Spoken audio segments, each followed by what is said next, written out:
T News starts now with breaking news. This breaking news tonight, first responders across the metro hoping for the best after a Canton firefighter is hospitalized. Witnesses tell 3 on Your Side he was shocked by a power line while responding to a downed tree. The incident happened in Madison County on Renfro Road. That's near Sharon Road, and that's east of the city of Canton. Well, 3 on Your Side's Nathan Lee was the only reporter on scene, and he joins us live now from UMMC, where the firefighter is being treated. Nathan? Yes, we're still working with limited details, but we do know from the last update that we received is that the Canton firefighter, is in stable condition. Now, they were airlifted here to UMMC after they were first taken to Merritt Hospital in Canton. So let's give you a look at the scene where this first happened.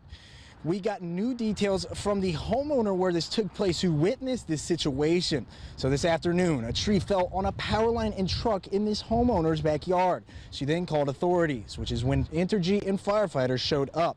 Entergy's damage assessment team then checked the area and left, and that is when she noticed the tree start to smoke. She then notified the firefighters and they responded. A firefighter then used a chainsaw to cut branches off the tree, and that is when the firefighter was shocked. Now, efforts to tend the firefighter then ensued, which led to him being taken from the scene.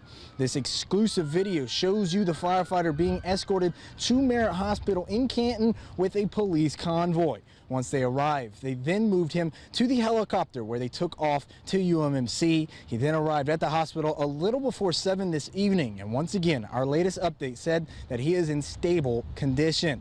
Now, we did receive a statement from Entergy about the situation. It states in part, the safety of our first responders, employees, customers, and community is most important, and we take this matter very seriously. We are aware of the situation, and our investigation is ongoing.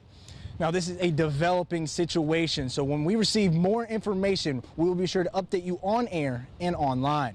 We're live from UMMC in Jackson. I'm Nathan Lee, 3 on Your Side. And we have more breaking news.